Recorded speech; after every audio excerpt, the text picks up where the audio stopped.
Hoje o governo de São Paulo bateu palmas para si mesmo.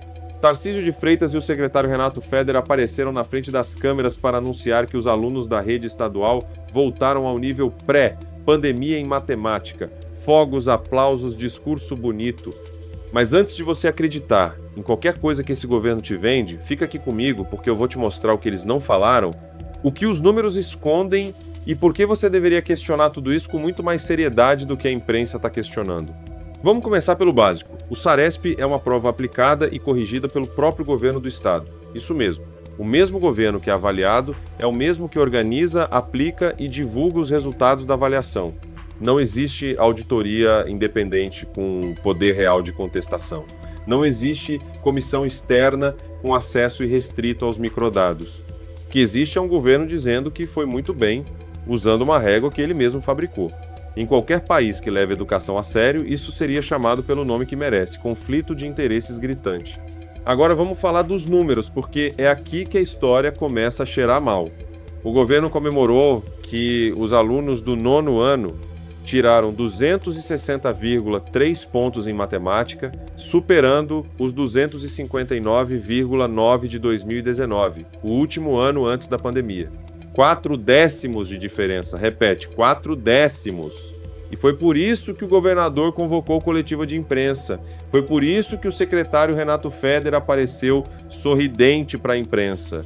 4 décimos acima do mínimo histórico que eles mesmos usam como referência. Se isso é motivo de festa, a régua de exigência desse governo está no chão. E tem mais, mesmo com essa nota que eles chamam de recorde, os alunos do 9º ano ainda estão no nível básico. E isso significa, na linguagem que o próprio governo usa, que eles dominam apenas o mínimo necessário. Metade dos estudantes chegando ao fim do ensino fundamental ainda não consegue resolver problemas matemáticos com o nível de complexidade esperado para a idade deles. Metade. Então, o que exatamente estamos comemorando? Que chegamos no mínimo do mínimo depois de 5 anos tentando? Isso é governar ou é só administrar o fracasso com mais elegância? Mas o que mais me interessa nessa história é a questão que ninguém quer fazer em voz alta. Esses resultados são confiáveis?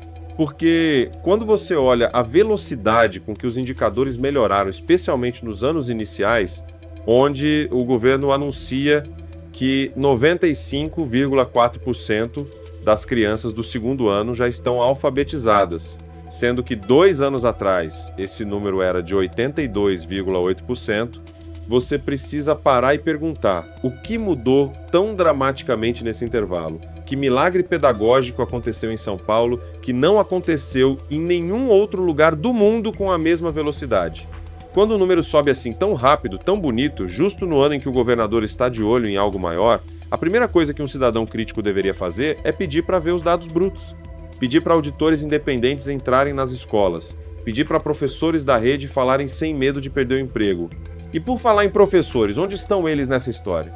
O secretário Renato Feder aparece em todo lugar, em todo anúncio, em toda coletiva, como se a Educação Paulista fosse uma startup que ele fundou na garagem.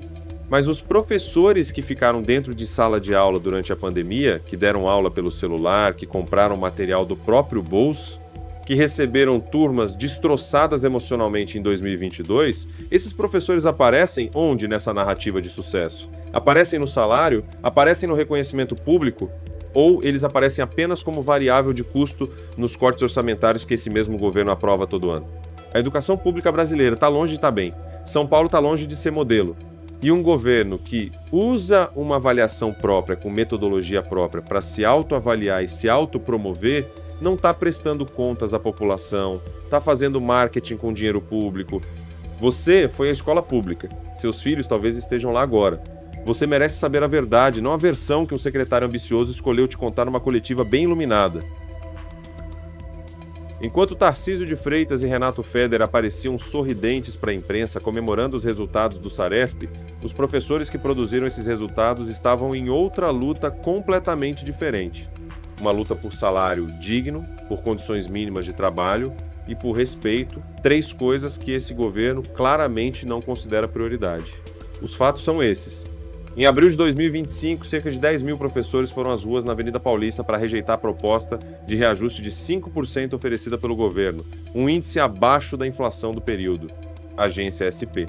Enquanto isso, o sindicato exigiu o reajuste imediato de 6,27% referente ao piso nacional do magistério, além de 8,5% de reposição da inflação acumulada desde o último reajuste, mais 41,3% para equiparação com profissionais de formação equivalente, Metrópolis.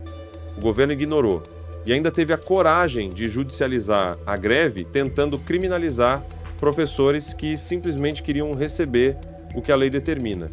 Além do salário, os professores denunciavam a proibição de comer a merenda escolar mesmo quando há abundância de alimentos e a falta de climatização nas salas de aula. Em 2023, apenas 2,7% das salas da rede estadual tinham ar-condicionado.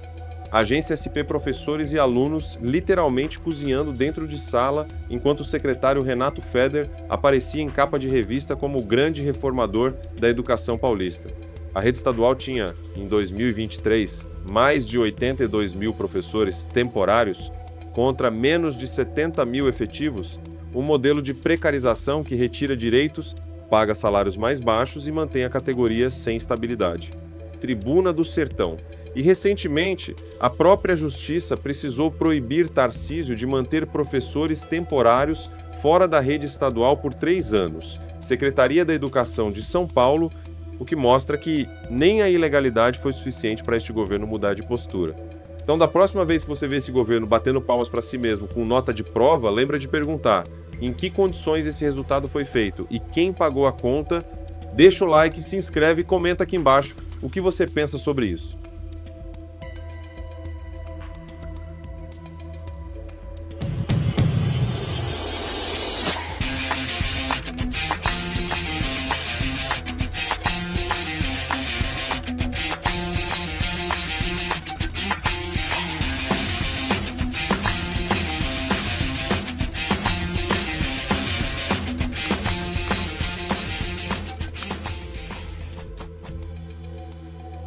Deixa aqui nos comentários o que você acha. Dá para confiar no resultado que o próprio governo produz sobre si mesmo? Me conta.